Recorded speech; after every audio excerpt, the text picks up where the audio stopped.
We're live. All right, welcome everybody to another episode of the WorldWideWednesday podcast. I'm your host Sovereign, And I'm Shiny. and we got a lot to talk about today. They're a bit shorter this time around, but I think we'll still get a lot to talk about. Yes. So, in terms of media, our big segment that we're going to talk today is the release of the Mario Kart 8 Deluxe Booster Pass Wave 2 DLC. So obviously, we got to get the most important news out of the way first: the updates to Wave 1. Yes, so the biggest updates to Wave 1 was some graphical improvements, but we don't give a fuck about that. The main thing we care about is the return of vehicular manslaughter to Coconut Mall. Better than ever. Yeah. So if you didn't know, when Coconut Mall was released, didn't the DLC, the first wave, release back in March? Yeah, it was a long time ago. Yeah, when the first DLC released back in around March or April or something, Coconut Mall was obviously one of the tracks that was added. But unlike the Wii version of Coconut Mall, the cars didn't move, which was kind of a big point in Coconut Mall. Was in the last part of it, you had to avoid some cars. And there were 3 of them, and now there's only 2 of them, which people were complaining that it makes the game a bit more easier. So, for once, Nintendo actually took the complaints to heart, and they updated the game, so now not only do the cars move, they literally do burnouts in the parking lot to intentionally hit you, which is actually more of an obstruction than what it was back in Mario Kart Wii. And honestly, everyone is happy about it. It only applies to races, meaning time trials are unaffected by this. And some people legitimately believe that this was always the intention, but they forgot to properly code the interactions to work on races and left it all on the time trial settings, which could be possible, but... I mean, that does kind of dive into their philosophy of, release something now and we'll fix it later on. I'm sure you've heard those criticisms of Nintendo recently. Yeah, I have heard it before. Like, the most egregious example that came out recently was Mario Strikers. What happened with Mario Strikers? Oh, they didn't release all the characters. Like, it took them an update to release Daisy. Wait, but how did... So, it was confirmed Daisy was supposed to be in the base game, but, she just wasn't done? There's no confirmation if she was in the base game. It's just, Nintendo has a bad habit of bringing in content in updates rather than sending in a finished game. It's been extremely prevalent. It's been prevalent with the new golf game. Mm-hmm. What was that Mario Golf game called? Was it Star Rush? No. Is that what they called it? No, it was something. I don't remember. Yeah. I will say, though, that while that is definitely really bad, it is better than what other companies do, which is they charge you for it. Yeah. Nintendo at least does it for free, and they at least do it semi-frequently. Semi-frequent. Which is better than, let's be honest here, other AAA companies just, they put shit out, and then they're like, okay, deuces. Yeah. They don't fix the game, so... Yeah. It's a gaming industry problem as a whole. It's just that Nintendo tries somewhat. Yeah. And but I also find a hard time faulting Nintendo because the people that are doing this are underpaid programmers that are being crunched to hell and back. That is true, yeah. So I kind of don't complain about it because I'm like, is this really because of laziness, or is this because the material conditions of working in a video game studio is so abhorrently horrible that quality control is so difficult? Yeah. Well, then again, the blame doesn't go to the programmers then. Yeah. No, but people always blame the programmers though. Oh yeah. Yeah, sure. They say they're the lazy devs or the lazy programmers, and I've never liked that argument ever, because if you've known anything about the gaming industry, you should know that those people are underpaid and overworked. Yeah. But let's actually get into the meat and potatoes of Wave 2. So yes. Let's get out the lesser tracks first. I'm surprised they managed to actually update Calamari Desert to be, bearable. Yeah, I really like this new version of Calamari Desert. I imagine every kid who played the N64 version wanted to know, could I drive through the tunnel? Because I believe in the N64 version, you can only go so far in the tunnel, but it didn't really do anything. And same with the 3DS version of it in Mario Kart 7. Exactly. But now you actually get to drive as part of the tunnel. And the train doesn't stop you as frequently. There's actually a really funny video that I saw of the fact that the train was coming and the guy stopped, but the AI just rocketed into the train and like 6 different CPUs like spun out hitting the train. Meanwhile, the player character just sat there, waited for the train to go by, and drove forward and stayed in first. Which is good. There's also been a really funny glitch because you know how they've been doing this with the DLC where every lap is a different form of the track? Yeah. Well, if you lap someone on lap 3 and the person you're lapping is on lap 2, they just float in midair because that's where the ramp is supposed to be. Oh, okay. Which I find really funny.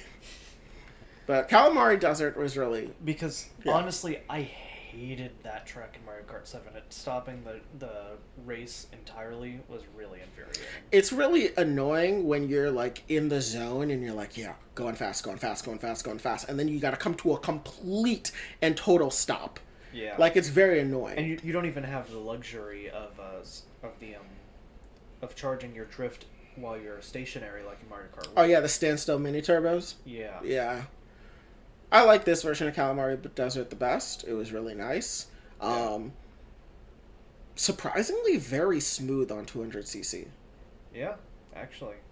Yeah. Well, it is a pretty simple track, so. It is, but the last part, the beginning part of the third lap when you're coming out of the tunnel, driving on the tracks, and then you got to make a hard right turn, surprisingly is very smooth and easy to make on 200cc, despite how it looks. Yeah, but we also got other tracks as well. Let's see here, it was Mario Circuit 3 that we got, which of course is returning from, obviously, the Super Nintendo, as well as Mario Kart Wii, and old reliable. Yeah, you kind of can't go wrong with it. Can't go wrong. It's a functional stage, works well, didn't change too much of the layout. Good stage. Yeah. Not much to say there, considering how simple of a stage it is. Yeah. We have, so there's this one stage that I'm actually really want to talk about, which is the Sydney stage from Mario Kart Tour. Yeah. That stage is really fun. I really like it. But there's been this thing where in the speedrunning community, there have been so many ties for world records on that track. The first 200cc world record for that track was a 3-way tie with 3 different characters: Roy, Wario, and Waluigi. That's actually pretty strange considering that Wario is the outlier there because Roy and Waluigi share stats. And the Waluigi used the Biddy Buggy. The Roy used, let me find it, because it's insane. And then the 150cc category had a 2-way tie between Baby Peach and Waluigi. And I think it's really cool. And I think this stage is, what is it? The word I'm looking for, it's a stage where the best way I can describe it is that the way to win the stage is less about good driving, but making it within certain time frames. Like, there's just like an aspect of like the time frames in which you have to come through that make it very interesting. Sydney Sprint, that's what it's called. It's a really cool stage. I really like it. It's a bit mid for me, I'm gonna be honest with you. I thought it was mid when looking at it, but then I actually played it and I actually find myself enjoying the stage. Yeah. And with the other Mario Kart Tour maps, we also got let's see here. We'll get New York Minute. We got that one. Yes. New York Minute, It's fine. It's fine. It's fine. It's very strange how the ending part has that break-off path to a path with a ramp and then a straightaway. And it's like, why would I ever go on the straightaway? When this game kind of rewards you more for taking air paths than it does straightaways. I'm inclined to disagree on that, but I guess it just depends on your cart's airspeed at the end of the day. Yeah. Okay, yeah, so this is what it is. The Waluigi used a Bitty Buggy with Azure wheels. And it wasn't Roy, it was Dry Bowser, sorry. Oh, then... It was Wario. Wario used the Sneaker, Slim Wheels, and Super Glider, while Dry Bowser used the Gold Standard, Crimson Slim, and the Waddle Wing. Huh. Interesting. Those two are functionally the same in terms of stats, though. Yeah. But it's still very interesting that they got a 3-way tie. So, yeah. But I really liked it. New York Minute, it's there. It's an easy track to play. As a former New Yorker, it does get the New York vibe a bit. It kind of reminds me more of Mushroom City, though, from Mario Kart Double Dash more than anything. Yeah. But I like it. Another mid-track, Snowland. Snowland actually has this really massive shortcut you can do. Huh. Where it's surprisingly like a bit precise. So you know when you're coming down the road, there's a couple of trees, and then you can kind of see the ice rink area. Yeah. You can actually jump in between the trees over the snow and land on the ice rink area. But you do run the risk of missing the checkpoint box, meaning the lap won't count. Huh. So you surprisingly have to be a bit precise considering how easy it looks. But it's actually really cool. It's a big time saver. Interesting, yeah. So, and then, honestly, like, I completely forgot Snowland existed before it came back. And then when I hear the music, like, the music's really good on that stage. Yeah, I'm going to be perfectly honest with you. You already know this, but I've never played any of the GBA games. So, like, any GBA stage, I'm just kind of like, cool, it exists. Yeah. I mean, it's good to see another game from Mario Kart Super Circuit, especially when, like, the two tracks that they brought over, they improved massively because both Cheeseland and Ribbon Road... Improved Cheeseland. They did improve Cheeseland. Cheeseland. Let me get to my point. Okay. The point being is that those tracks were so visually... unappealing. Very unappealing. They just aesthetically looked wrong, and then they improved it. I mean, they completely changed how Ribbon Road looked in as far as like the aesthetics are concerned. Because in Super Circuit, it was just look, ribbons everywhere and presents lining the background. Whereas in Mario Kart 8 Deluxe, it's more of a you're actually a toy. Yeah. In terms of visuals, yes, I do agree that they're improved, and I do like Ribbon Road, but I absolutely despise playing Cheeseland. I hate it. And that I don't get the same energy from Snowland, except for the music, because I didn't even remember Snowland when it was first revealed for this wave, and then I listened to the music, I'm like, okay, now I remember it. Yeah. So, one thing I've noticed is that I believe when it comes to these tracks, the DLC tracks, they're less remakes and more remasters. Yeah, because... Yeah, that is pretty true, because for all intents and purposes, they are all of the tracks that have been like in previous games don't get like the treatment that, like I said, that Ribbon Road and Cheeseland got. Yeah, they're more of remasters than remakes. Yeah, because and they actually kind of went out of their way to say that. Yeah, because if you don't know, Ribbon Road and Cheeseland were actually all flat. Yeah, there was, like, no bumps, no ramps, no nothing.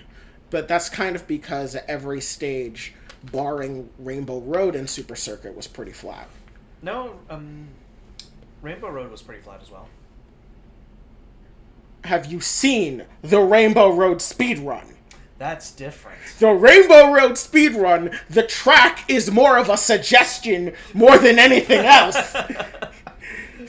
That's the only reason why I say it's not flat, Because you can literally, when you speedrun that track, you're just like, so the road tells me to turn right, but I'm just gonna literally jump across the track. But let's get back to the other tracks here. Let's see here. So we've gone over 4 of them already. Some of the better ones good to see Mushroom Gorge back. Mushroom Gorge was pretty good. I do like the addition of the blue... Oh, I said banana. Blue mushroom that they added during the gorge, the big gorge, which I really like because it allows flying to be added. Yeah, and unfortunately, for those of you wondering, no, you cannot beat the track in under 10 seconds like in Mario Kart Wii. I'm sorry. Yes, the ultra shortcut, unfortunately, has been taken out, as it has been for pretty much all tracks that had ultra shortcuts that are in newer games. There's no ultra shortcut. Have you seen the Goombas, though? No. The Goombas make sounds when you kill them. I remember I was watching a video, and it was just a Goomba getting destroyed by a red shell, and it has like a small scream as it flies off screen. Yeah. Yeah. Which was really good. Mushroom Gorge obviously was good. We have Waluigi Pinball. Oh my god, Waluigi Pinball. It's good to see that one back. Mushroom Gorge and Waluigi Pinball were like big hopes for a lot of people because those stages are just that good. Yeah, especially Waluigi Pinball was one of the most iconic stages from Mario Kart DS. In my opinion, Mario Kart DS had the best selection of original tracks for any game. And so seeing any Mario Kart DS tracks come back is always good. Here's to hoping Airship Fortress comes back and Bowser Castle. I just love Mario Kart DS. It was so good. I kind of want to see a Game Boy Bowser Castle because they have like I think they came out with like 4 of them in Super Circuit, and they were all like they've got like similar music themes and they got similar aesthetics, but they're very different. Oh yeah, yeah. I mean, and we've played on them in a modern sense when we played Custom Track Grand Prix in Mario Kart Wii. Yeah. And so they definitely could remake those tracks. For some reason it's not loading because there was a leak. Oh yeah, there was a leak that came out, and I'm trying to find the list right now because the one that's practically confirmed at this point is Mario Kart 7's Rainbow Road. That one's pretty much confirmed at this point. Before we get to that one though, the other tracks that we have left, we have one more left, and that's Sky High Sunday. I feel like we're missing one. We talked about...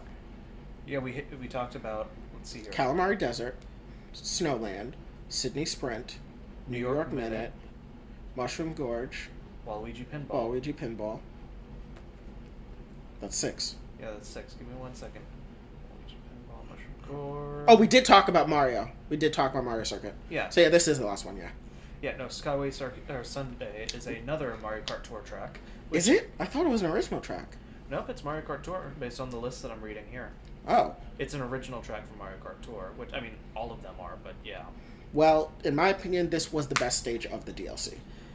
Actually, yeah, because this one also lets you get to abuse Mario Kart Wii's weird Mario Kart 8's. Mario Kart 8's weird air physics. Yes. Because if you're not gliding and you just jump off, you have, like, you can, like hold back and just, your cart doesn't fall, it just kind of, like, floats and semi glides over. Yeah, it's practically it's just a massive shortcut. And even if you don't use it for a shortcut, you can actually just like save yourself. Like I remember I was playing a Worldwide and I got bumped off the track. But because of the weird air physics, instead of falling, I just leveled out and was able to make it to the other made it to like a platform and still drove forward and maintained the lead. Because the only other track you get to like abuse the air physics of the game without a glider is like, well, what's it? Not Big Blue, Mute City. Yes. Yeah. No, Big Blue is the one. Because Mute City's grounded. You can do it on both of them. Yeah. How do you do it in Mute City? Mute City's pretty grounded. There's only one air section. Yeah, because the shortcut you can take, you actually you can skip that middle ramp altogether and just float to the entrance. Huh. Uh-huh. I know in Big Blue you can definitely do it. Oh yeah, Big Blue has a lot of opportunities to abuse the air physics there. Yeah. So overall, I really liked it. Also, What's it called? Something. What's it called? Snowland? No, the Sunday. Uh, Sky High Sunday. Sky High Sunday. It's the only one to utilize zero gravity across all 16 tracks we've gotten so far. Which, honestly, is a really bad ratio. I'm gonna be honest. 1 out of 16 for zero gravity is pretty bad. It is, and considering we didn't get any in Wave 1, that was a bad sign already. Yeah, but I mean, it was nice that we got an entirely zero gravity track. Yeah. It is kind of crazy that we're 16 tracks in.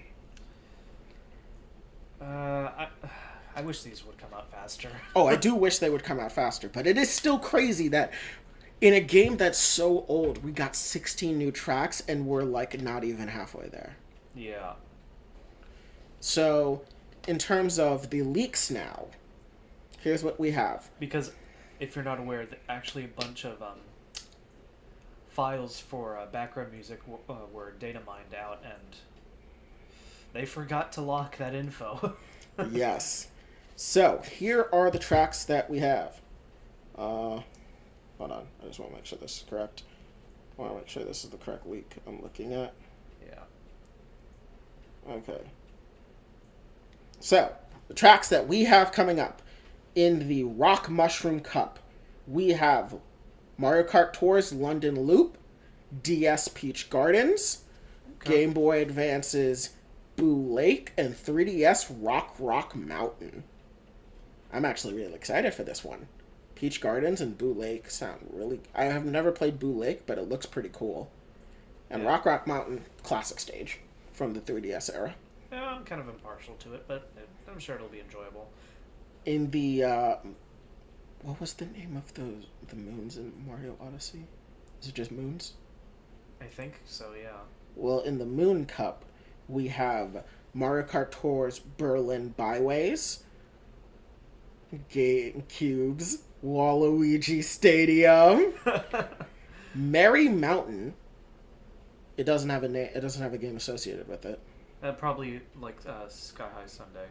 Merry Mountain, and then 3DS Rainbow Road. So that should be coming in next pack. Yeah, which will be very good. So it looks like they're going to establish a trend of, like, between 3 cups setting a Rainbow Road. Yeah. Which, honestly, I'm ready to do an all Rainbow Road versus. Yeah, now, which one do they pull from? Now, DS, all they've got to it is the loop. Hey, the DS one is, like, amazing. Obviously, the 3DS one is the best. Yeah, which we're already confirmed getting, so... Yeah. There's also a couple other tracks for the... Okay. It's the fruit that Yoshi eats in the 2D platformers. You know what I'm talking about? Apples? Yeah, I guess it's an apple. The Apple Cup. We have Mario Kart Tour's Amsterdam Drift. Mario Kart Wii's DK Summit. Yes. Mario Kart DS's either Delfino Square or Figure 8 Circuit. Either one I'm fine with. And a non-city track from Mario Kart Tour, currently unknown. From the Boomerang Cup, we have Singapore Speedway, Mario Kart Double Dash's Dino Jungle, GBA Lakeside Park, and Mario Kart Tour's Los Angeles Laps. Huh. Dino Jungle getting some love is something that's needed to happen. It's always been in the shadow of DK Mountain, and so it's finally time that Dino Jungle gets to break out. Because if you didn't know, Mario Kart Double Dash has companion tracks. The tracks are companions to each other, so Peach Beach and Daisy Cruiser, Wario Coliseum, Waluigi Stadium, DK Mountain, and Dino Jungle, Rainbow Road and Mushroom City are actually the companion tracks, not Mushroom City and Mushroom Bridge, surprisingly enough. So, yeah. Next up, we have a Tour City... So this is the Feather Cup. We have Tour City track, so it's unknown as it stands right now. We have Koopa Cape. We have Sunset Wilds. And a Tour non-city track. So, as it stands right now, the Game Boy is getting a lot of love. Good. The Super Circuit is getting a lot of love right now, which is really cool. And good to see some more Wii tracks. Exactly. Like, honestly, Koopa Cape was like one of those, and DK Summit were like, they might not choose those, but they'd be pretty based if they did. Yeah. For the Double Cherry track, we have Bangkok Rush, Daisy Cruiser, Vanilla Lake 1, and a Tour non-city track. From SNES? Yep. They better not add those annoying ice blocks in the middle. Let's hope. Let's hope. For the that's the only negative one that I see on this list. So next up for the Acorn Cup track, we have the Acorn Mushroom Cup track. We have Vancouver Velocity, Maple Treeway, a Tour non-city track with it being theorized to be a Bowser Castle, and a Tour non-city track theorized to be a Rainbow Road. Then the final cup, the Blue Shell Cup. Which, if you didn't know, the Blue Shell Cup is the last of the unused tracks from the original Mario Kart 8 that was not used. All the other tracks have since been used as DLC, either back when DLC first came out for 8, or have been used at the start of this DLC wave. The Blue Shell Cup is the final unused cup that is now being used as the final cup for the DLC. And it starts with a Tour City track, unknown, Wario Coliseum, a Tour non-city track, and last but not least, Mario Kart Wii's Rainbow Road. That's a good one. Yep. Honestly, if I were to choose one, because what do we have? We already have the SNES one. We have the N64 one. We have SNES, N64, the Mario Kart 8s, Mario Kart 7s, Mario Kart 7, which that just leaves out DS, Wii, and GameCube. Yeah, it's the DS's ones, the GameCube one, and which one is left?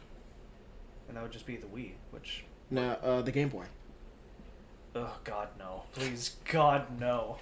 Do not bring that upon us. Well, they are saying that a potential Rainbow Road is the Tour non-city track. Is there a Rainbow Road exclusive to Mario Kart Tour? I have no idea, because you will catch me dead before I play that game. I've never played the game. That's also one reason I really like the DLC, is it's giving us the Tour tracks, and they're fun to play in this engine, but I would never play it because it's like microtransactions, and playing Mario Kart without like just a button that I can press is not a Mario Kart game I want to play. Yeah, let's just face it, gacha games are designed to waste your time. Yep. But anyway, these are the leaked tracks coming out, and honestly, they're pretty solid all around. The only track that seems to be what anyone has complained about is Vanilla Lake. Yes. Outside of that, everyone is super excited for all of the tracks coming out. No one's complained about the Tour tracks, and all the other retro tracks that have been coming out, no one seems to have any complaints about. So, yeah. Yeah. If anything, they're probably going to step up their game when it comes to the visuals, because, like, Wave 1's biggest complaint was the visuals, and they have, like, slowly stepped it up a bit, even going as far as updating Wave 1's tracks. But it's still visible, the differences between this Wave's DLC and Mario Kart 8's DLC. Yeah. Like, between Deluxe and the original, you can still notice it. Like, compare Wario Goldmine to, like New York Minute. The quality is much different. Yeah. Yeah. But I will say that regardless of how diminished the quality is, at the end of the day, they're still really fun. We're still gonna play them. Yeah, it's like, here's the thing. I'm kind of at the point where I'm like, I just like play this, and I'm like, it's just fun. Yeah, no, I get that. Like, I can't say that for a lot of games that I sit down and play. But whenever I just sit down and play Mario Kart, I just know, no matter what stage it is, I'm going to have fun. Yep. And I do like that these stages have been made with 200cc in mind. But I will say Ninja Hideaway is horrible to play on 200cc. I hate it. Despite being the best track of the ones from Mario Kart Tour. Yeah. It's the worst one to play on 200cc. It hurts my hands. However, the rest of the stages are still pretty fun. I would say Sky High Sunday is the most fun track to play on 200cc. Yeah, I can see that. It's so much fun to play on 200cc. I love playing it. Yeah. But yeah, same with actually another surprisingly good track is the Mario Circuit from the Super NES. Yeah. It's actually really good because that track, even at Mario Kart Wii, was like a speed-dominated course. It's like very easy to front run if you get the right combinations. And in 200cc, it's really good in terms of maintaining speed. Yeah. Yeah. I'm really sad, however, that we're not getting Airship Fortress. I was really hoping that Airship Fortress or Bowser Castle from the DS era would show up, one of the two, because those two are some of my favorites. But yeah. Also, I kind of want, for Mario Kart 11, I kind of want them to take an everybody is here approach, where they bring back all the characters and every kart combination. Would we be on 11? Yes. With... Well, if it's not 11-10, sorry, Mario Kart 10. Mario Kart 10. Because with Mario Kart Tour, we know that is now Mario Kart 9. I don't know. That would seem very confusing to consumers, honestly. I don't know, but the fact that Tour is added as these tracks kind of, in my mind, solidifies that Tour is considered the 9th Mario Kart. I extremely disagree with you on that. I mean, why else would they do it? On all the other Mario Kart spin-offs that have tracks have never been added to the games. I still don't feel like Mario Kart Tour is like their definitive Mario Kart 9. I don't see it. How come? Well, because it's just a mobile game. Well, it's not a full-fledged game. It is a game to them. Remember, Nintendo, how they view their mobile games is they view them to be just as meaningful as their main series games when they push them. And I legitimately believe they see Tour... Because of this, the reason why is that if they were not, Tour tracks would not be in Mario Kart 8 Deluxe. They would not be. I don't agree with that. What? I don't agree with that at all. Because that's implying that it's on the same league as like any of the other games, which it's not. Well, I think they consider it to be. The difference being is... I do not see Nintendo logically saying, oh, let's name this next... Let's say we've got our Switch next-gen console. Let's go ahead and name it Mario Kart 10. That's not going to confuse anybody. I do not see that. I think they'll do it. Especially because my biggest thing is Mario Kart Arcade. Mario Kart Arcade GP. Okay, that's basically on the same tier as Tour. Is it? That game has never been referenced again by Nintendo. Yeah, the fact that Tour, however, the fact that Tour got referenced at all is just a miracle. See, I would say that if it was one track, but we have literally 16 Tour tracks. I'm sorry. 16! That is more than some main series games have gotten, to the point where I can't say in good conscience that it's not a main series game. If it's getting more tracks than 64, think about that. Mario Kart 64 and Double Dash will have less courses to them than Tour does in Mario Kart 8 Deluxe. No, that's just... wrong. I am not convinced because of Tour's existence we're never getting a Mario Kart 9. No, I just think they're going to move to 10. No, that's not happening. It's not. I think it is. The only reason why I believe it is because Tour has so much representation in this DLC. I don't think that's way enough. too much. I don't 16 think that's tracks. I don't think that's enough evidence to write off of Mario Kart 9. I'm sorry. How? It's 16 tracks. They put 16 Tour tracks. Okay, and your point? That's more than other main series games. And your point? Why would Tour not be considered on their level if they gave it more? There is no justification to give Tour 16 tracks if it's not considered to be on the level as the other Mario Kart games. Well, it's not even on the level. They've updated those tracks. Well, so? What I mean is, the fact that those tracks are even in the game to begin with, and they're more so than other main series games, is very much telling that they view it to be on the level as the main series games. I don't see it. Why would they have more Tour tracks than N64 tracks in this game? Because they're the newest ones, and they just want to bring it to general audience's attention. But why would they do that and not have done that for Mario Kart Arcade back when Mario Kart DS came out? Well, Remember... Mario Kart DS didn't add DLC because... No. What I'm saying is, why didn't they add a retro track from Mario Kart Arcade? Because they didn't consider it a main series game. And they have since never considered it a main series game. They've had more than enough opportunities to bring an arcade track to one of these games as a retro track. And it's not from a lack of demand. People have wanted a Mario Kart arcade track to be put into these games. But they chose Tour, despite the fact that Tour should have been considered on the level of Mario Kart Arcade. But it's not. They actually put a lot of tracks in there. They treat these tracks with the same reverence that they treat the other main series tracks. And that to me says that they have to view them equally, because there's no reasonable explanation to treat a side game with so much reverence.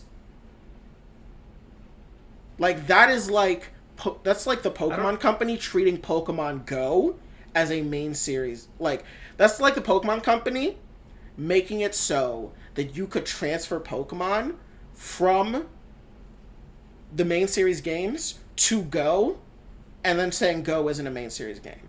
The reason Go is considered not a main series game is because of the fact that it has probably next to no connections to the main series game outside of being able to send Pokemon, which is something side series games can do. I'm sorry, I'm stuck in my opinion here. I legitimately think Mario Kart Tour is the Mario Kart 10. Is Mario Kart 9. No, I don't buy it, honestly. I legitimately believe it.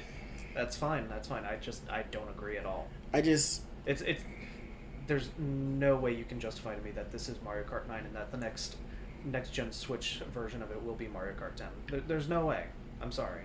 I mean, I'm sorry, just the fact that they brought the games over is not enough evidence to me. But it's so many of them. That makes no difference to me. What? It's so many. Like, honestly, you don't treat a side series game with as much deference as you do a main series game. They just want to bring the tracks into the public eye. That's all I see it as. Is it? Because they could have done this with the arcade game. And they didn't, because the arcade game is old at this point. So. No, but they didn't do it back when they could. Do they even have to go through Bandai Namco to get through those anyway? No! They only owned Pac-Man. But wasn't Bandai Namco in charge of making the game anyway? It's a collaborative effort. It's a collaborative effort. Bandai Namco was responsible for Pac-Man and were responsible for the arcade itself. Yeah.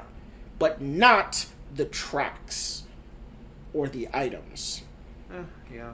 But the only items that were considered Bandai Namco property were any original items, but all tracks were derivative of Mario. Yeah. Anyway. That's why, for example, Geno and Mallow from Superstar Saga are considered Square Enix properties, but literally everything else in not Superstar Saga, Legend of the Seven Stars is considered Nintendo property except for anything original. Anything derivative of Mario can still be referenced. And they do reference stuff from that game in later Mario and Luigi games, just nothing owned by Square Enix. Yeah. Anyway, I think we're getting to the point in the argument where we're just missing the point. Yeah. I personally think that Mario Kart 10 is gonna be the next Mario Kart game. It's Mario Kart 9, I'm sorry. We'll see. I wholeheartedly believed that Mario Kart 9 would be coming out until this DLC came. Before this DLC happened, and you told me, is Mario Kart Tour a Mario Kart like main series game? I would have said no. I would have considered it on the level as the the VR game. Yeah. The fact that we're getting so many of those tracks still doesn't change my mind. It's just so many. It's so many. It's not enough because of this. The only fact that they brought it in just to update it up to modern consoles, that's the only purpose I see behind bringing it in. I do not see Mario Kart Tour being on the level of Mario Kart 8 or Mario Kart 8 Deluxe at this point. I just don't. It's just, why do they care so much then? If it's not a main series game, why do you care to... Maybe they don't even care to. The tracks are already there, so they just take them and put them in. That's easy money right there. Is it more easy than just getting other older tracks? I mean, no, but... Because also you gotta think of it from this perspective. Was anybody wanting a tour track in the DLC before it was possible? No. If you asked any Mario Kart fan that clamored for DLC, none of them would ask for tour. And we know that that this DLC partially does listen to fans with how they fixed the Coconut Mall thing, something they very easily could have just never done. Yeah, but these are the most, if you compare, earlier Mario Kart, Super Mario Kart tracks to the ones in Tour, those ones are more modernly updated, so you have to put less effort into making them. I mean, the thing is that... Because to update, an SNES or a game, or a Super Circuit track, you gotta build it from the ground up. But you don't have to do it for 3DS tracks. You don't have to do it for 3DS tracks, yeah. They could have put more 3DS tracks. They could have, yeah. That's why I'm thinking they looked at Tour. Well, Tour is again, it's the most modernly similar game to how the games are structured now. I don't know. The fact that they put so many. If it was 1 or 2, I would have agreed. But 16? That's a lot. They literally put 2 Tour tracks per cup in this game. That is ridiculous. No other game gets 2 of their games represented in a retro cup. Yeah. It's never been done before. Anyway, we gotta move on. We gotta move on. So we're moving on to our next subject, which is let's go ahead and touch briefly on what's going on in the MCU right now. Let's touch briefly on it. So I Am Groot came out today, and surprise, surprise, it's fine. It's just fine. Yeah, surprise, surprise. It is a show made for 5-year-olds, exactly how they advertised it. Yeah. So we watched it, and... It literally took us a half hour to finish it all. It's Not even. Each episode is 3.5 minutes long without credits. Yeah, there is an end credit scene in the ending of the 5th short, and the end credit scene is just a very cute... It's just a very cute scene. Yeah, we don't have much to talk about on it because... All I will say is that, unironically, I did enjoy watching these more than I watched Love and Thunder. And I think that's a testament to the quality of it in terms of the fact that it was all CGI, where it actually looked very beautiful, but also just because it knew what it was doing. Yeah. It was a show that was intended for 5-year-olds and intended to be cute, wholesome fun, and it achieved that with flying colors, and you could just tell people enjoyed making this. You could really tell people enjoyed making it. Also, keep your conservative parents away from these shorts. Groot cross-dresses in this, so have fun with that. And by cross-dresses, he makes a dress out of leaves. No, you can't do that. It's indoctrinating our children. No. I swear to God, if I see any conservative complaining about that scene, I will sewer slide. But, yeah, it was very cute. I liked it. I thought it was I hate the fact that I like it more than Thor: Love and Thunder, but that's just because it's really cute. It's something that if I had kids, I know I could put my kids in front of and they would like it. Yeah, and it's so inoffensive. It's so cute. It's honestly something that if you have kids, if you're a parent, you have kids, I'd recommend you just sit your kid down and let them watch the 5 shorts, and they will have a bunch of fun for like 20 minutes. Yeah, but for those of you concerned of, oh, do I need to watch this to keep up with the continuity of the MCU? No, you don't. You really... Like, I watched this once, never watching it again. Yeah. Literally, I'm pretty sure most of these shorts, so it's either an alternate universe or they literally just take place between Guardians 1 or 2. You can easily headcanon both.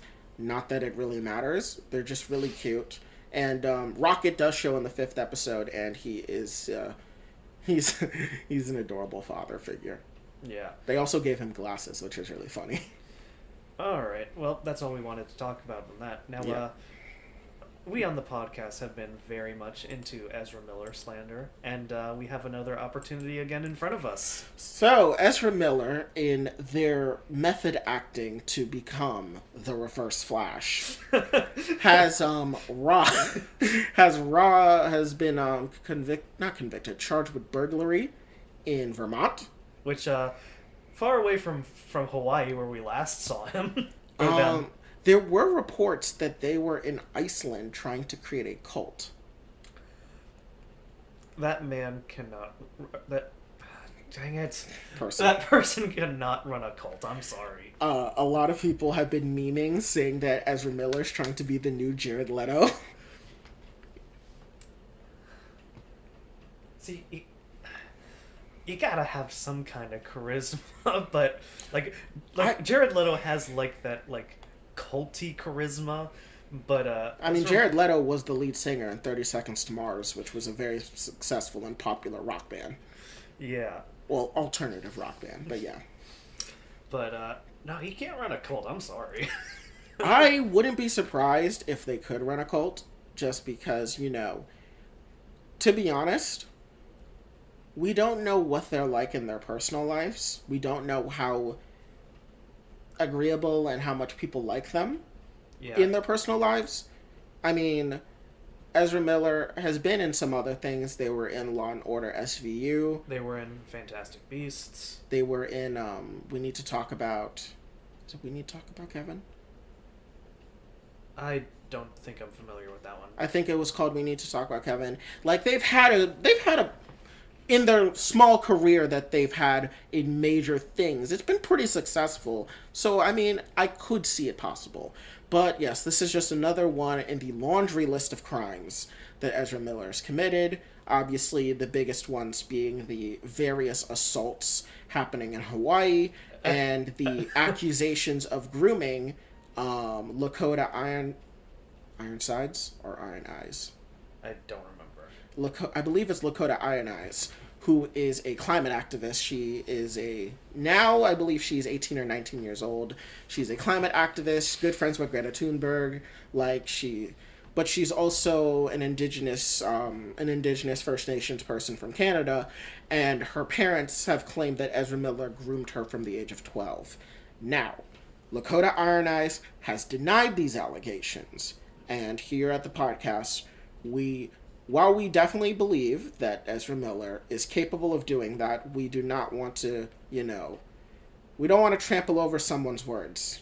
If someone says this is not their experience, let's not try and, invalidate that.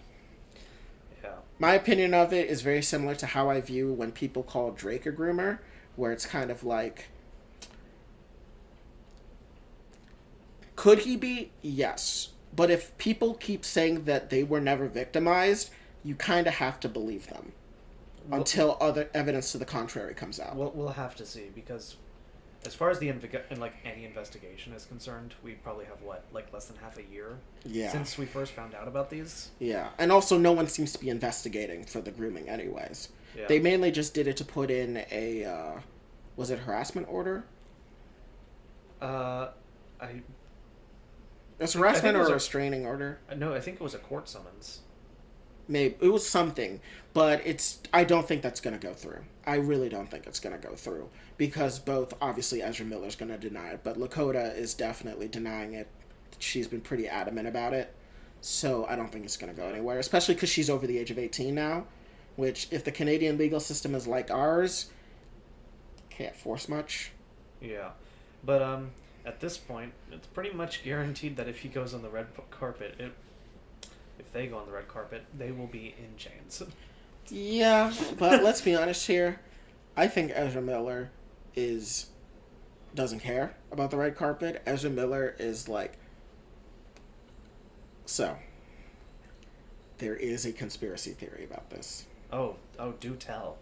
So the conspiracy theory is that, and follow me on this one.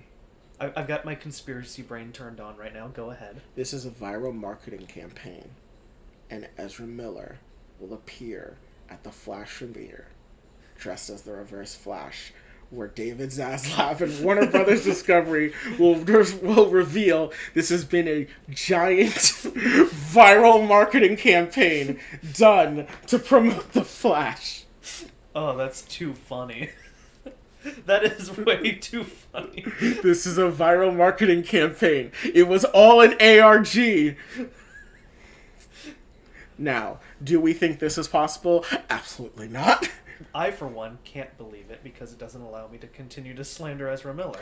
I will say, if that was to ever happen, Ezra Miller would be lauded as one of the greatest actors of their generation. Oh, please don't make solely from a performance that they did that no one ever saw. Please don't bring this into reality, please. But I have seen that conspiracy. It's mainly a joke conspiracy, but it would be funny if it was real. But I don't think it is. I do believe Ezra Miller is a very disturbed individual and that they do need help and rehabilitation, but they also need to be incarcerated for not just their own safety, but for the safeties of others. And if it is true that Ezra Miller is trying to start a cult, well, that can only last so long before someone gets harmed or, in the worst case scenario, killed. Yeah. I mean, we recently saw in modern times that cults still have people dying, with the Black Hammer cult out in New Mexico where one of their followers died. So cults and people dying in cults is not a relic of the late 90s. It's still something happening in the 2020s. So let us hope that Ezra Miller is not trying to run a cult. Yeah.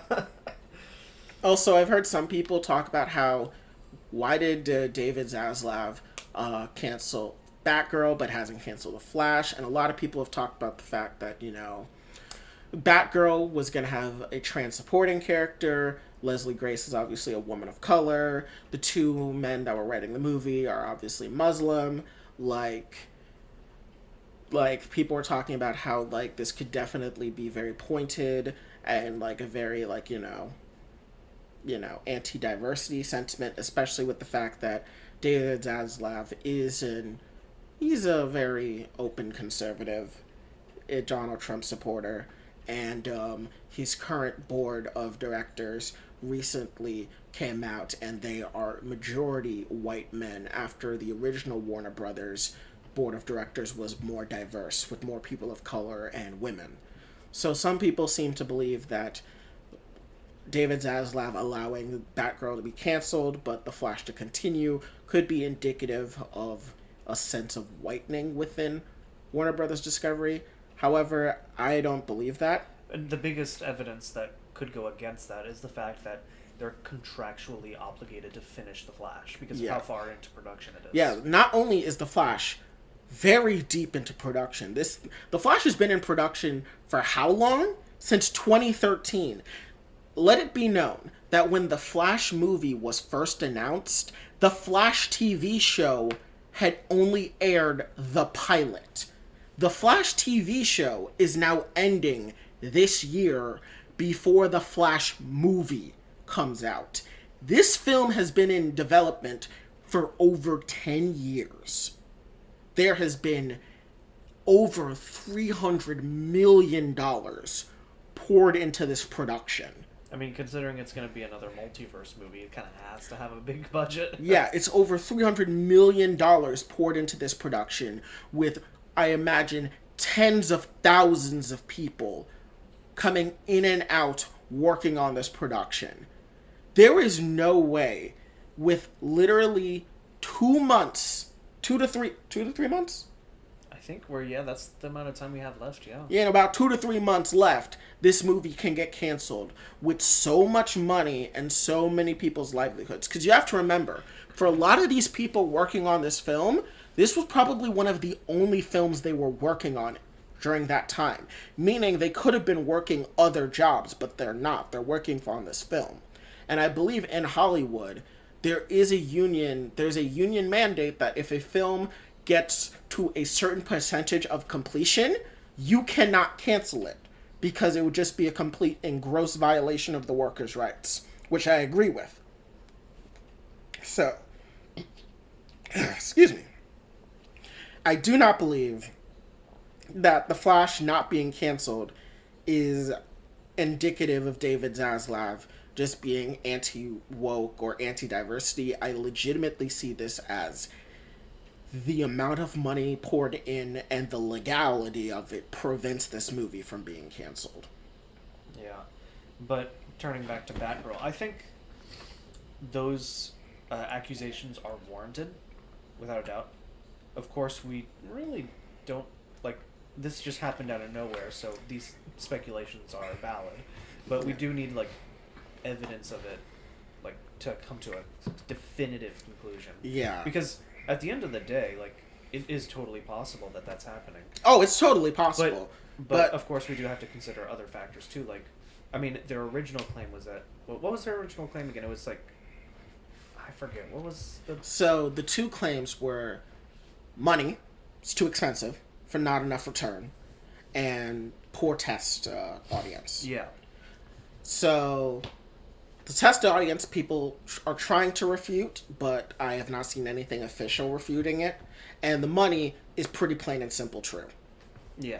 And let's be honest here, considering that this is a merger between Warner Brothers and Discovery, and there's a lot of money exchanging hands, that, certain projects will fall through the cracks. But I will say this, despite the fact that many projects have been canceled with POC leads, such as the Jon Stewart Green Lantern show or movie, whichever one, both got canceled, as well as Batgirl got canceled, I will say that I think it's for the best because, one, we're still getting Blue Beetle, hasn't been canceled. Static Shock has not been canceled. The Ta-Nehisi Coates has not been canceled yet. So until those shows got canceled, while others have stayed, while others have still been greenlit that are majority white, I don't think it's warranted. I will also say that part of the reason that Batgirl was canceled was because of the DCEU plans that were going forward, where it was going to be a DCEU helmed by Supergirl and Batgirl. And David Zaslav said, "What the hell are you doing? How are you helming a DC cinematic universe without the Trinity?" Which I think anyone with a modicum of brain sense knows you cannot have a cinematic universe of DC characters not helmed by the Trinity. Yeah. And if you don't know, the Trinity being Superman, Batman, and Wonder Woman. Yeah, pretty much. But it's interesting what's going on with them. But yeah, I legitimately do believe that because let's just face this is for the best in terms of the canceling of Batgirl, and that The Flash cannot be canceled regardless of how batshit insane Ezra Miller is. Yeah, let's just face it. The way the Snyderverse has been going, it's stuck on this track and it's got to keep going. Well, the Snyderverse is dead. Oh yeah, without a doubt. Snyderverse is dead. I know a lot of people were hoping that David Zaslav with Warner Brothers Discovery would reinvigorate the Snyderverse, but I legitimately believe he's gutting both the Snyderverse and no one calls it the Millarverse or whoever the previous CEO was. The Supergirl Batgirl helmed DCEU. I believe he's gutting both of them in one fell swoop. He's like, listen, we need to start fresh. Because at this point, as far as what's connected to the Snyderverse, we still got Aquaman and Shazam's loosely connected, but it still happens in the same continuity. Yeah, and Peacemaker. And Peacemaker, yeah. But as far as that and technically Wonder Woman and the Amazons. Yeah. Wonder Woman 3 and the Amazons, which technically. And then, of course, we still have J.J. Abrams, who has been sitting on his projects for years. He has not made any progress with them, and there are rumors that Zaslav and co. are just going to buy out his contract so they can get those projects done by other people. Which I hope to God they do, because I despise him. Yeah. I despise J.J. Abrams. He ruined Star Wars for me. He destroyed the sequel trilogy. And as much as I love Lost, it's not because of him. Lost is good because of Lost is good because of Damon Lindelof, not because of J.J. Abrams. Okay. So, with that, I believe that is all of our media segments for this week. There wasn't much news in media that we really cared about. There was obviously a Splatoon Direct, but we don't watch Splatoon. We don't play Splatoon, so we don't really care. There's some drama going on in the Smash community, but when is that not happening? Yeah. So we don't really cover that. Sandman did come out with a lot of good reviews, but we have just been so busy that we have just not had time to watch it. And at this point, it's kind of passed. But from what we've heard, it was pretty good. A lot of people liked it. Oh, is it already out? Yeah, the entire series is out. Wow. Yeah, everyone likes it. Oh, that's good. That's good. Yeah. Even though I don't trust Netflix at all, considering how fast they're going downhill. Yeah, but remember, this was a project that was done before Netflix went downhill. That is true. That is true. You gotta remember, a lot of these projects that are coming out now were projects that were being made before Netflix went into the shitter.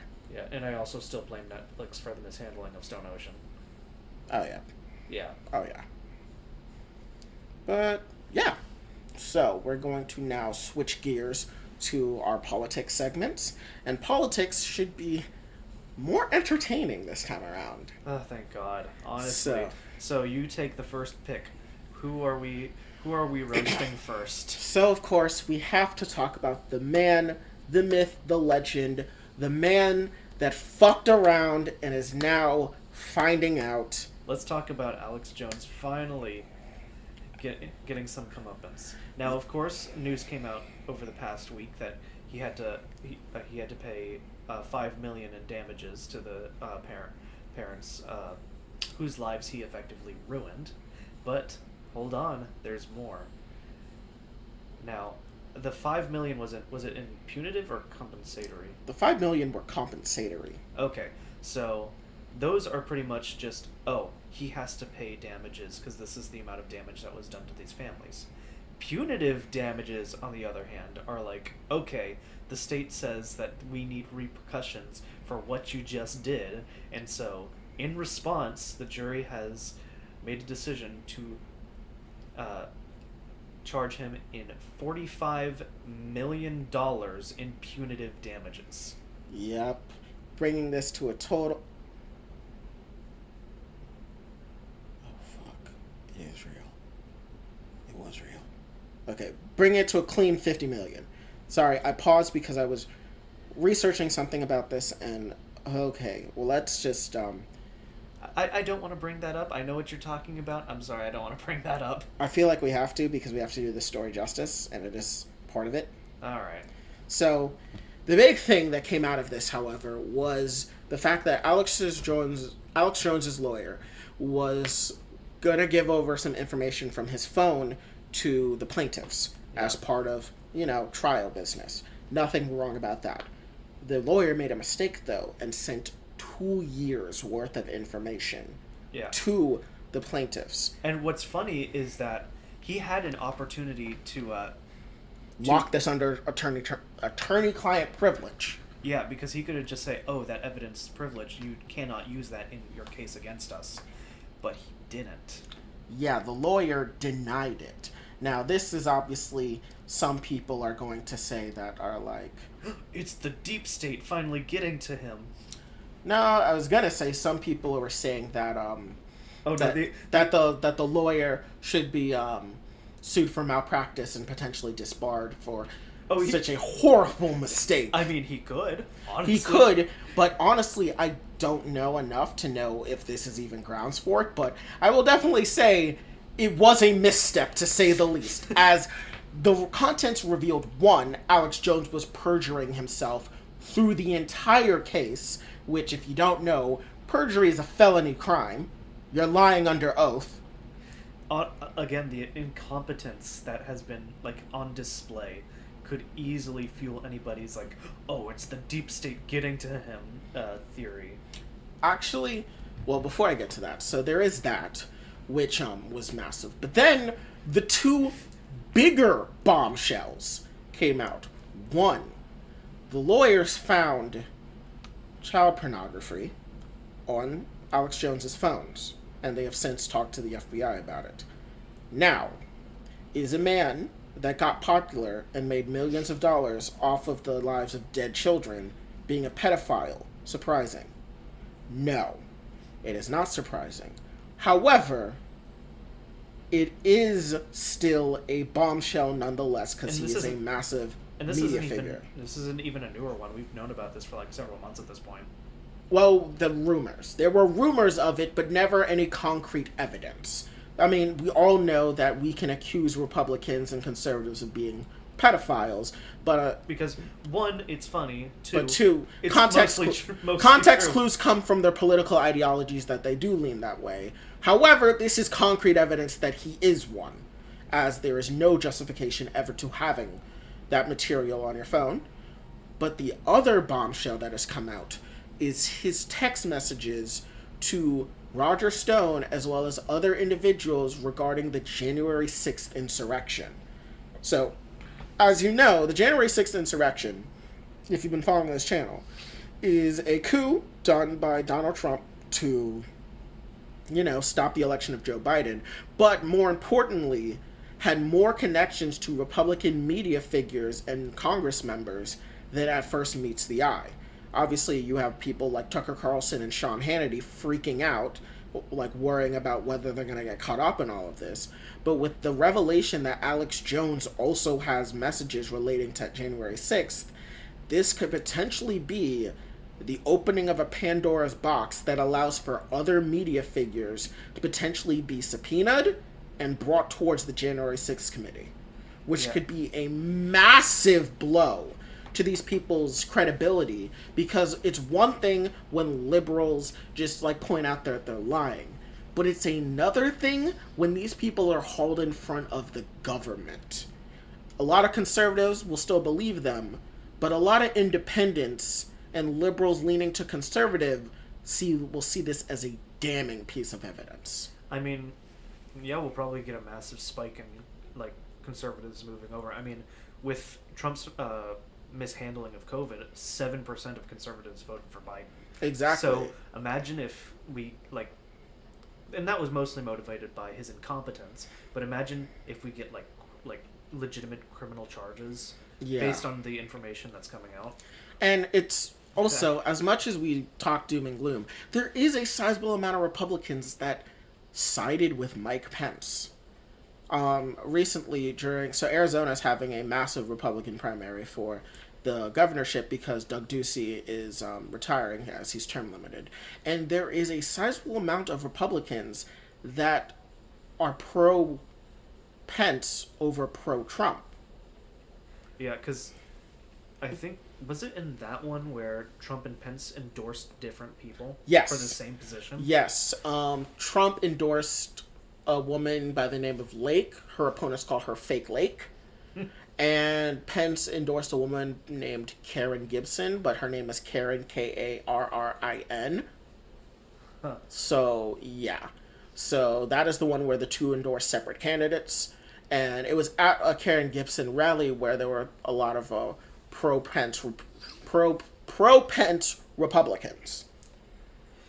Yeah, which we got to remember that just because he saved our democracy doesn't mean that he wasn't holding Trump's hand for 99% of the time. He was complicit with it up until he realized that no, he shouldn't do this. Partially because, 1, he wasn't going to get away with it. 2, he would potentially die for it.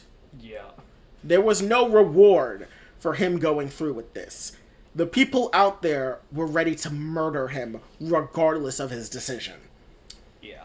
So, yeah, this is actually pretty big. Also, other information has come out, such as Alex Jones sending nude messages of his wife to Roger Stone, which at this point is less of an indictment of his character, but more of an indictment that Roger Stone truly does own all of these people. So much so that he can just demand pictures of these people's wives, and they will do it no questions asked. Once again solidifying the fact that Roger Stone is the architect of the modern conservative media apparatus and is evil. Yeah.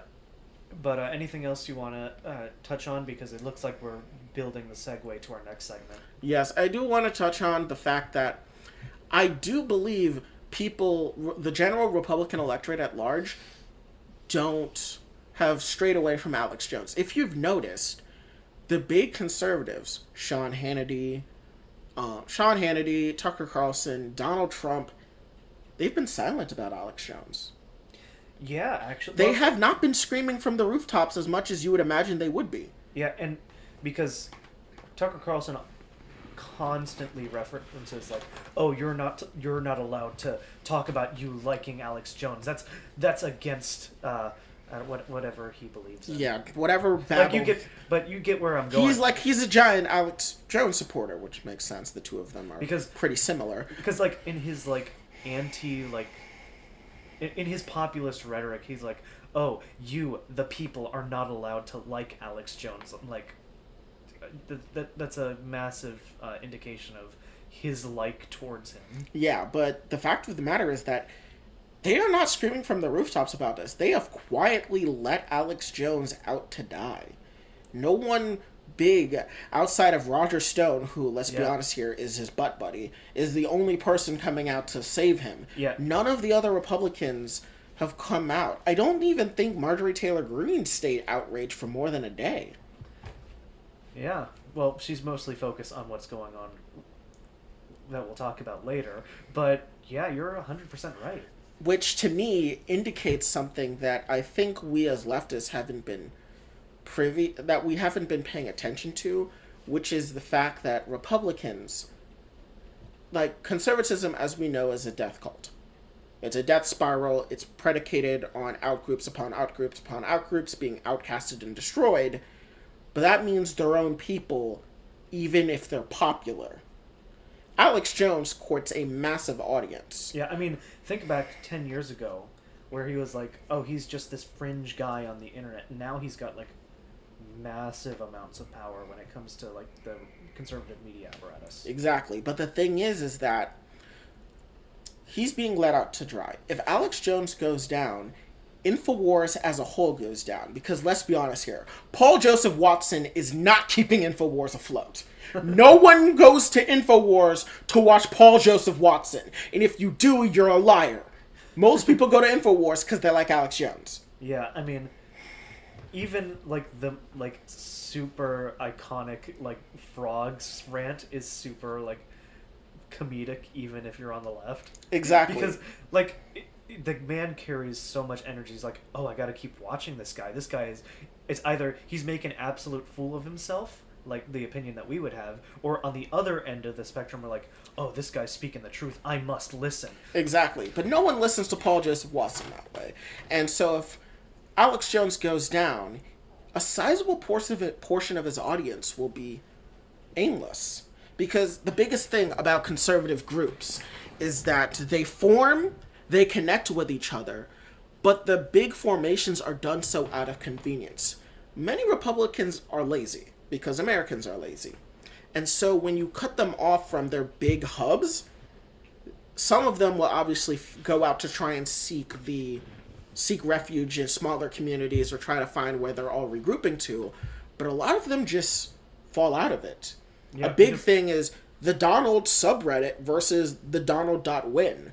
The Donald.win has a fraction of the people in it compared to the Donald subreddit. Yeah, because that one was more easily accessible, and Like, you could stumble across it easier in just scrolling through Reddit. Exactly, versus having to seek out an entirely separate website, create your own profile, but also you only can go to the Donald to talk about politics-related things. Reddit was easier for amassing these people because you could go to the Donald, but then you could also go to r/memes or r/movies or some shit like that. It was easier for you to just see it within your common everyday perusal of the internet. Whereas on the other hand, you have to be in to know about the Donald.win. Or the other website, greatawakening.win. Oh god, there's more? Yeah, no, there are others. But that's what I mean when I say they splintered off and fractured. You have the Donald.win, you have the greatawakening.win, you have that other neo-Nazi Reddit clone that hates the people from the Donald because they're not racist enough. There's a whole thing. Man, I'm forgetting the name of it. But, yeah. So Alex Jones, someone with a massive media, fan base, if he goes down, that is going to be a sizable amount of Republicans who will not see him anymore, not get his constant stream of information, meaning there could be possibly fallout of conservatism and could be change to come over to the left. We'd have to work really hard on that, though, because I guarantee you there's a lot of overlap between Jones and Carlson fans. There is a lot of overlap between Jones and Carlson fans. But I do see your point where... But you also have to remember, think about it like this. Tucker Carlson appeals to people that watch cable TV. Alex Jones appeals to people that watch the internet. That is true. There's very little overlap you can get between the two. Obviously they shout each other out. But think of the common person you imagine that watches Alex Jones and the common person you imagine watching Tucker Carlson. Yeah, you'd have that very weird generational, disconnect. Disconnect, yeah. So I definitely think it is to our benefit if he does go down. Obviously, less fascists out there spreading fascist propaganda, the better. But it is really telling that they're letting him out to dry and how it could be to their detriment. Because Roger Stone is the only one doing it. But let's be honest here. No one out here in the general American populace knows who Roger Stone is. Yeah. Think about that. Roger Stone's the only one championing him. But you gotta be, at least 2 layers into politics to hear the name Roger Stone come up. And know who he is. Versus Alex Jones and Tucker Carlson, where all you gotta do is have a cursory glance into politics and their names will come across your feed. Yeah, definitely. I mean, remember, when Alex Jones was taken off of Twitter and YouTube, that was a massive thing. He lost a massive amount of his audience. Oh, yeah. So, if he goes down permanently, and that's an entire section of conservative propaganda that will not be replicated. And also remember, he's already filed for bankruptcy in a lot of his businesses. He has filed for bankruptcy in a lot of his businesses, and who knows what charges will come. I mean, obviously he has criminal charges pending for perjury, but there's also the child porn charges, whatever charges that could come from Jan 6th, and who knows what else were in those text messages that we don't know about. Yeah. So this could be the beginning of the end for Alex Jones. Yep. Now, moving into the beginning of the end, we've got... Of course. We got to talk about the big one. Yes, so let us talk about the fact that former President Donald Trump, his home in Mar-a-Lago, which is in Palm Beach? I think it's close to Palm Beach, yeah. Close to Palm Beach, Florida, was raided by the FBI. Now, unlike the last raid that we talked about, this was an unannounced raid. The previous raid that we talked about, Trump knew ahead of time, so there kind of was minimal amounts of conservative cope. And the claims that were given from the FBI was to see if he mishandled classified documents from the White House. Yeah. Now, let me just mention this outright. You don't buy this, do you?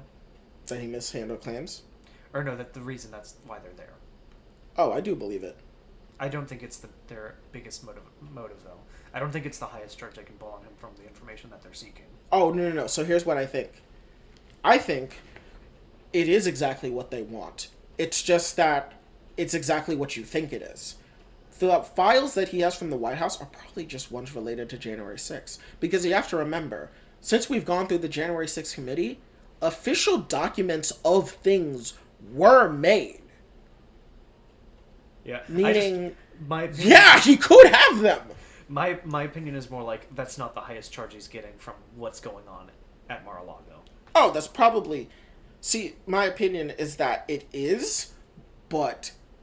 So, my opinion is this. They did go there to find files that were misappropriated. I do believe that. But the contents of the file, I believe they believe is January 6th related. Yeah. Like, they have a plausible cover. So you get where I'm going at, though. Yeah. Because, like, the big thing is that when the FBI raids anyone that is a public figure, they have to have airtight warrants. Because they also have to have airtight warrants. They had to let the Secret Service know so that way they can step aside and, because if they don't let the Secret Service know, it could be a bloodbath. Let's be honest there. Yeah, and let's be honest here. Fed-on-Fed violence is not uncommon in the United States.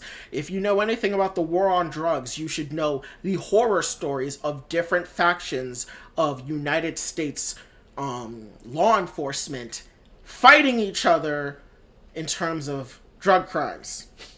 There's a funny movie which is about the Navy, the DEA, and the CIA fighting each other over drug cartel money. Oh, that sounds like a good premise, actually. It's really funny. I believe it has Denzel Washington and Channing Tatum. Oh, God. Yep. Anyways. Yeah, so this was an unannounced warrant.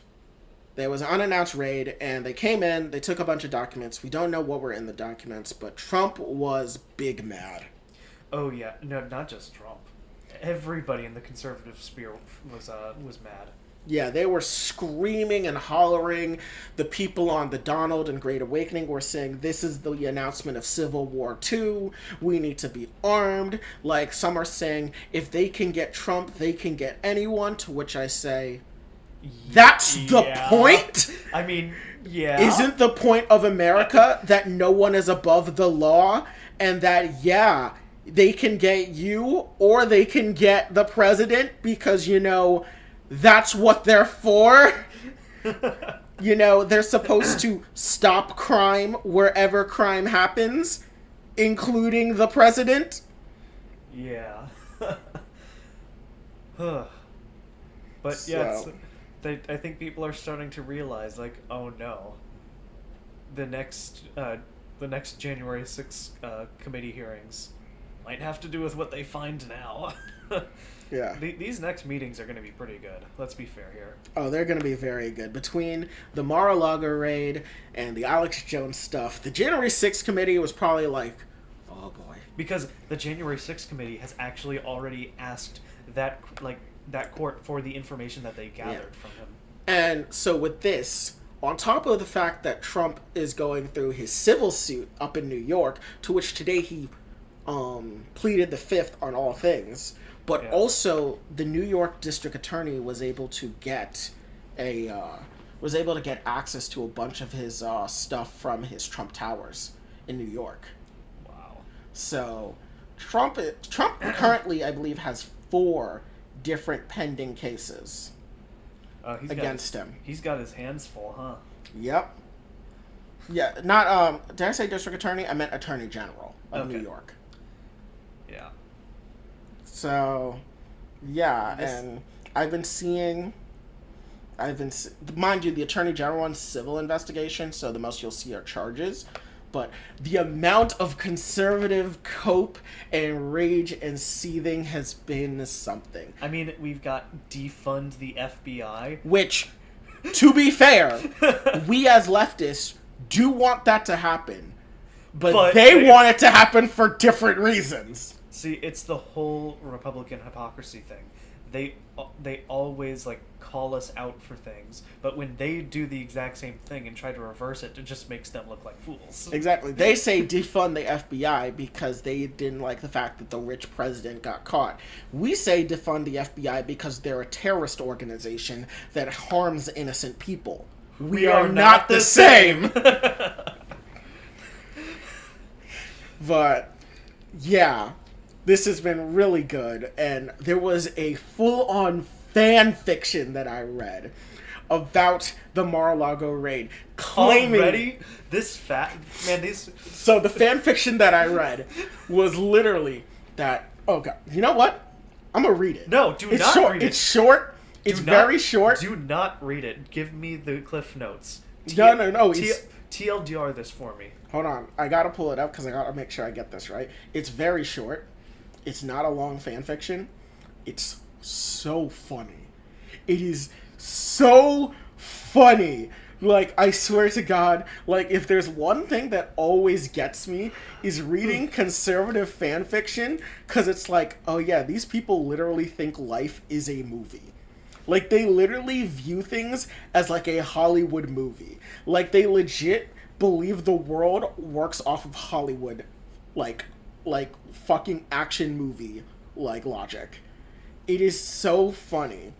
And I gotta pull it up because I was dying when I read it. Yes. So here it is.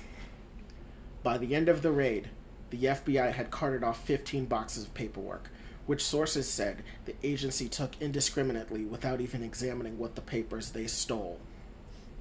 Unsurprisingly, the raid took place while Trump was in New York. The cowards would never have confronted him personally, a Mar-a-Lago source said. President Trump first heard of the impending raid from one of his 6 Navy SEALs assigned to protect his Florida command center. As FBI agents in tactical gear amassed at the front gate, the SEAL telephoned Trump for instructions. "We're ready to repel the intruders," the SEAL repeatedly said. But Trump, wanting to avoid bloodshed, especially since civilian guests were on the property, asked the SEALs to stand down. On Monday evening, Trump issued a statement on Truth Social, his social media platform, saying, "These are dark times for America." Oh, that's it? Yeah. Oh my God, that's too funny. It's so funny for so many reasons. One, if you know anything about Florida, no one's fucking here at hotels. It's hot as shit. We live in Florida, so we know this is bullshit. No one's fucking here.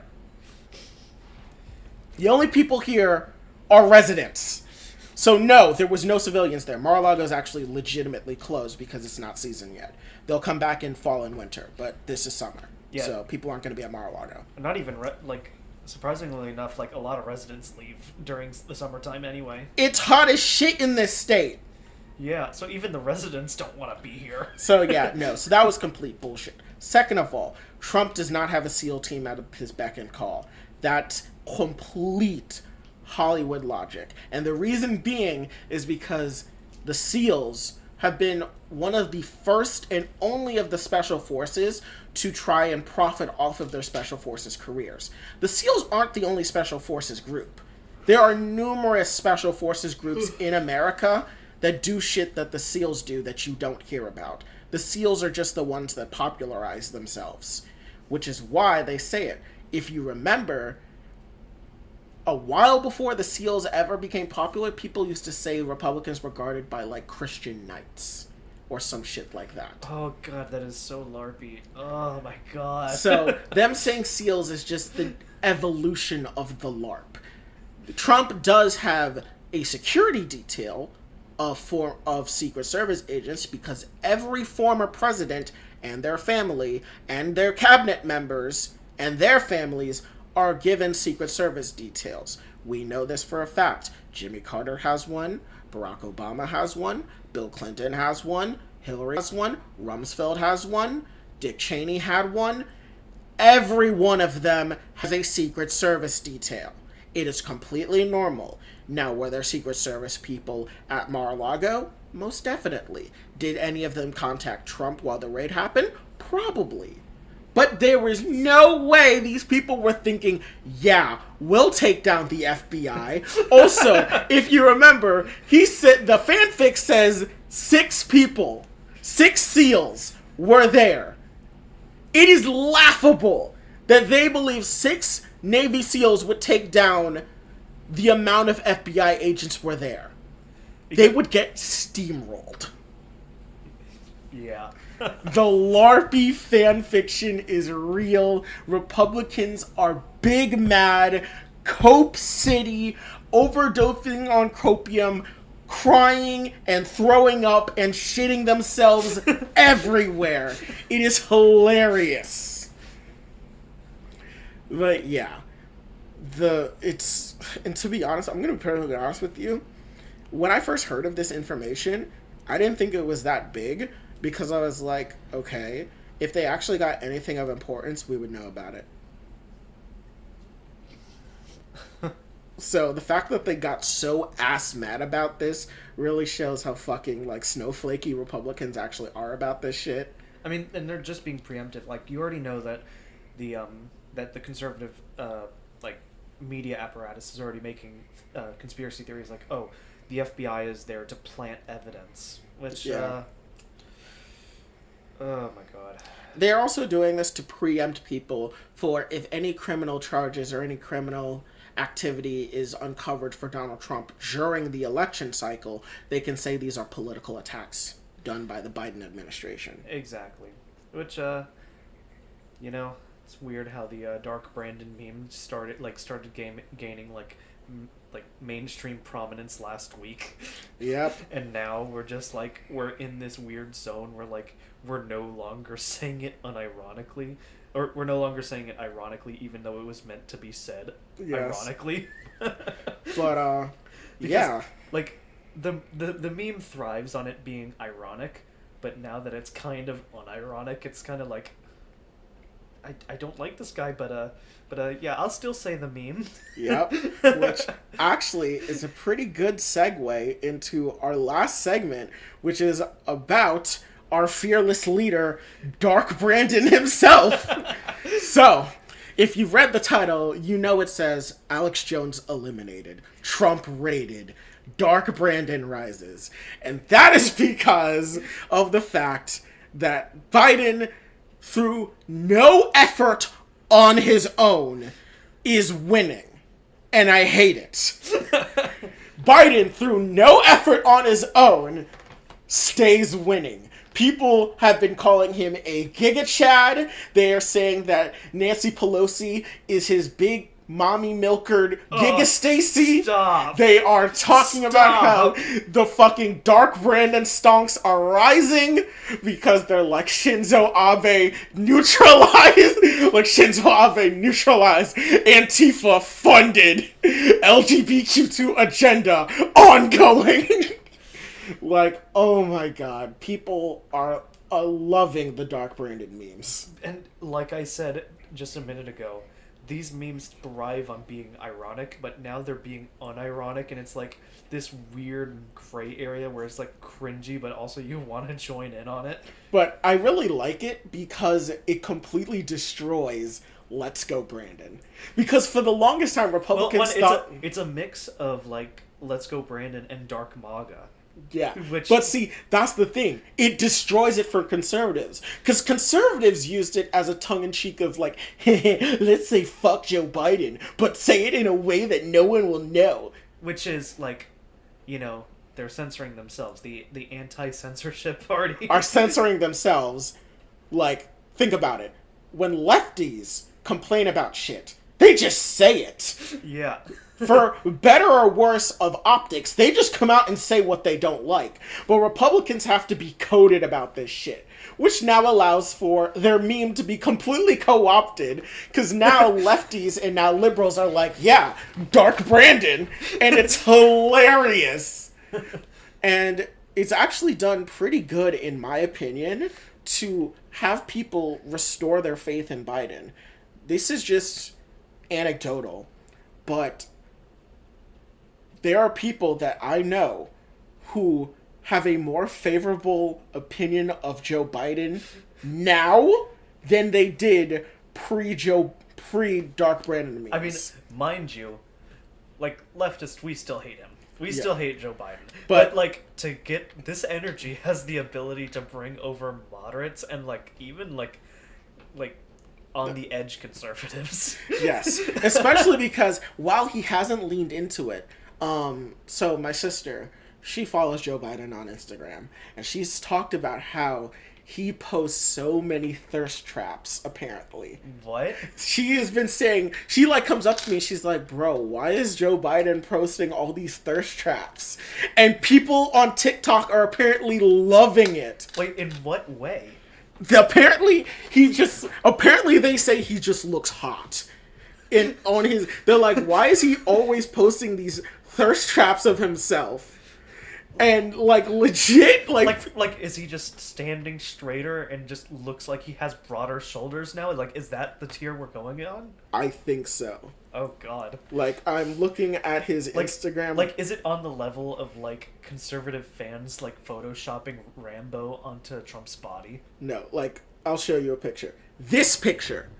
This is a picture of Joe Biden. Oh, he's just chilling with his dog, with his aviators, and they're like, this is such a thirst trap. Which brings us into... Okay, I see it now. Like, literally, look at this. People are like, oh, get well, Mr.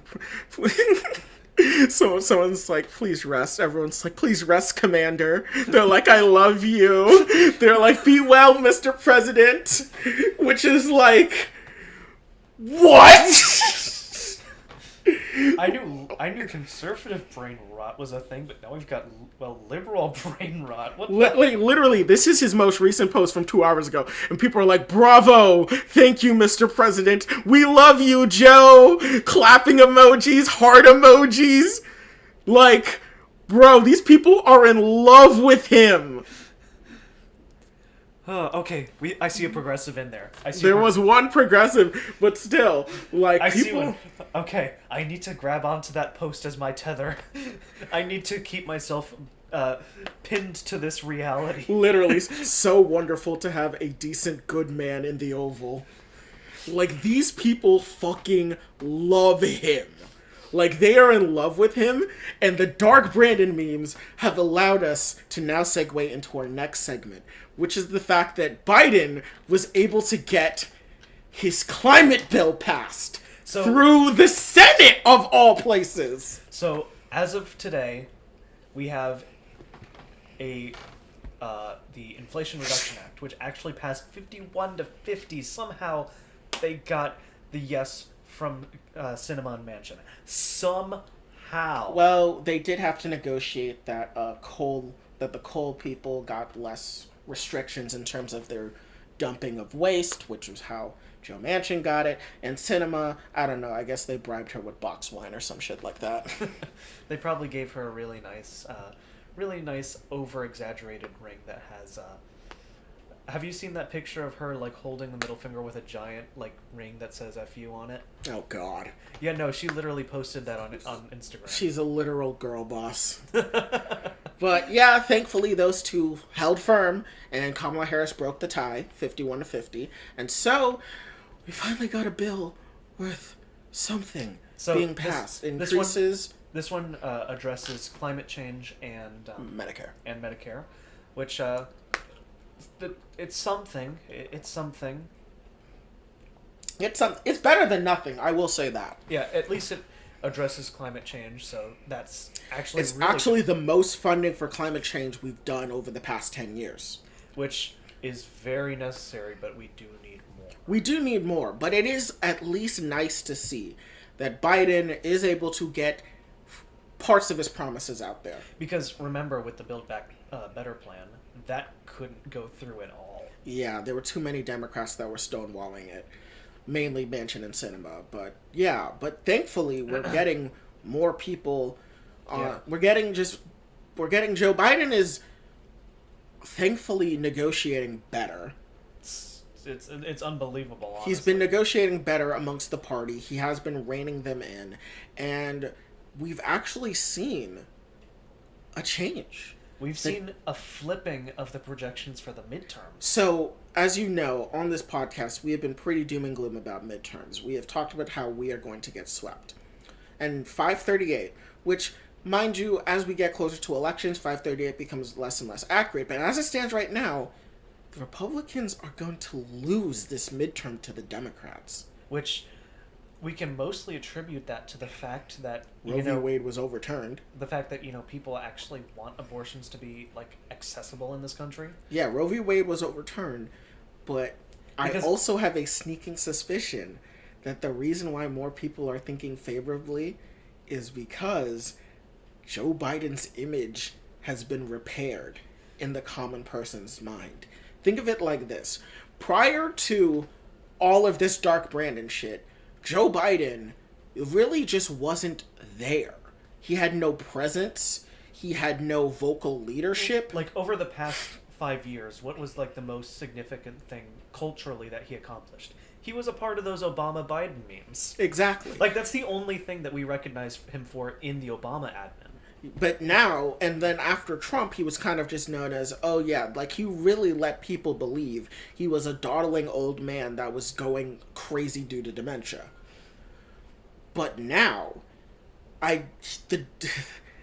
through the grace of whatever God is out there, Joe Biden has just embraced his dark Brandon aesthetic.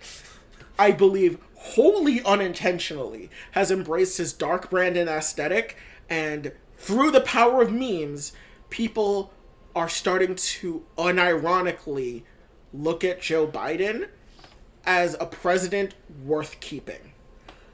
Worth keeping, sure. Re-electing? No. I don't see that change. I would say it depends on the next 2 years. Because remember... Yeah, it would have... Remember, 2 months ago, we were saying the exact opposite. But now look at the numbers. Yeah. I mean, we could see his approval numbers raise, but they are, really low right now. They are really low, but...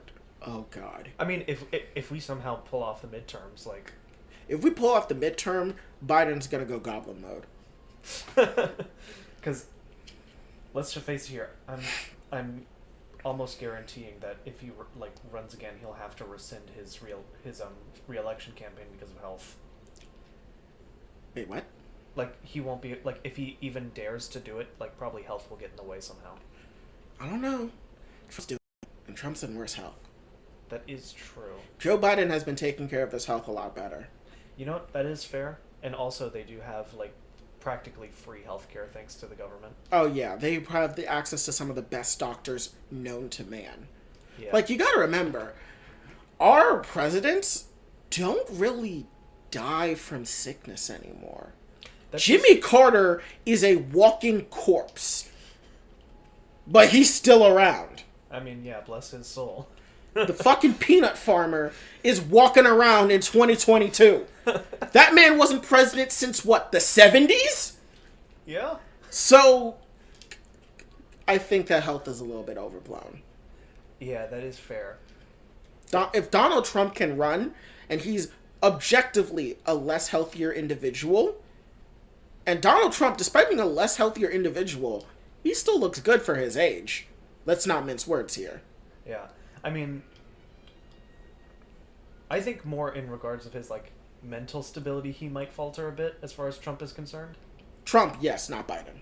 Yeah, Biden, he's just got, mild dementia. That's pretty much I don't even think he has mild dementia. Or, mild, he shows signs of it. I don't think it is. I don't think it's diagnosable. I think he just has a stutter. I think he has a stutter. Maybe I should rephrase that, because I don't think it's, enough to diagnose dementia, but, the early signs of it are just I don't know. I've looked at old Joe Biden speeches, and he makes the same gaffes then that he does now. That's fair, because I don't think you can say, oh, immediately he has dementia, but he's got a few symptoms of old age. Yeah, he's got old age, that I agree with, but so does Trump. Trump, he actually has had people question his health in a legitimate manner. Do you remember the fucking interview where he took the test and he was bragging about capacity? That's normal. Like, remember, he was bragging so much about man, woman, person, camera, TV. Remember that? Exactly. So, I think it's a little bit overblown, Joe Biden's mental facility degradation, but it's still really nice to see that we have a chance. We have a chance at repelling fascism. And unfortunately, I do hate the fact that we're doing so because of the Democrats resting on their laurels and the Republicans seeming to be dead set on grasping defeat from the jaws of victory. Yeah, but at the end of the day, we do have to still stand by on our positions and be like, yeah, Biden, you're doing a great job, but I wouldn't say great job. You're doing a good job. You're doing a great job. Not a great job. You're doing a good job, but let us take over from here. Yes, please we need more progressives, but the only way to get progressives is for us to vote. Yes, please vote. Your states are probably having primaries soon. I know our state is having one. I have already voted. I have voted by mail, and you should do so too, if possible. If not, if you are able to get to a voting station on election day, please vote. And if your states have already gone through their primaries, that is fine. Please vote in the general midterms. That will still help us out a lot. Yes, and please don't just focus on your senatorial, your congressional, or your gubernatorial races. Focus on everything. School board, dog catcher, agriculture, judges. Focus on it all. I took about 2 hours of my day to research every candidate on my ballot and then made sure I knew enough about them to make the right decision. And now I understand not everyone has the opportunity to get that amount of time to vote, to research someone and vote. But if you can, I highly implore that you do and that you encourage people to do the same, because everything helps. Everything really does help. And if you really want to get into something, you really want to help politically, there are many different organizations out there for you to volunteer with, for phone banking, for canvassing, for doing a whole bunch of other things. I know for me personally, I'm in a Discord server called Progressive Victory 2022, which is dedicated to helping progressive candidates win via phone banking and canvassing. There are many others that you can join as well. Please do so. While things are looking good for the Democrats, just as we said, the numbers changed and now we're looking good, the numbers can change again and we can start looking bad. So we cannot let the momentum stop. If you can vote, please vote. If you can canvass, please canvass. If you can phone bank, text bank, do it all. If you can research your candidates ahead of time, please do it. Convince as many people as you can to vote. I know on my personal private stories on Facebook, Instagram, and Snapchat, I have been posting about going out to vote. Please vote. Vote your primaries. Vote your generals. Vote for vote via mail. Just do what you can, people. Please. Yeah. Well, been able to get through our stories relatively quickly today. I think it's nice to have another episode completely taken care of in less than 2 hours. Well, last episode was 2.5 hours. Yeah, less than 2 hours. Yeah, this is the first one in a long time that we've gotten in less than 2 hours. But that's again because it's now finally August, and August tends to be the month that, the least amount of news comes out. That is fair. August tends to be a slower month compared to June and July. I mean, the next thing to really look forward to in terms of big events is Disney Plus Day and D23 happening next month, where Werewolf by Night will be officially announced. Cap. I swear to God, Werewolf by Night. You're lying. Werewolf by Night. You've been scammed. I swear to God. October 31st, 2022. Werewolf by Night will be airing. Plus, I swear to God. Keep digging that grave. Inhale all of that copium. I promise you, it will happen. D23, September 9th, 10th, and 11th. Look out for it. Werewolf by Night will be there. Sure. You keep telling yourself that. I promise you. I will say this every episode of the podcast until it happens. And when it does happen, I don't know what I'll make Sovereign do, but I'll make him do something because I know I'm right. I know this series exists. I know it comes out this year. If he's right, I will literally eat asparagus. You've never eaten asparagus before? Of course I've had asparagus. Oh, I was about to say, what the fuck is wrong with you? I will literally eat asparagus. No. We'll figure out a different punishment. Maybe I'll make a... Oh, I know what we'll do. I'll make him play Street Fighter 2. Oh, God. I'll make him play Street Fighter. End yourself. He hates Street Fighter. I would literally play King of Fighters. I will play Pokken. I will play any other... I will play Mortal Kombat. I will play any other 2D fighter. He hates Street Fighter.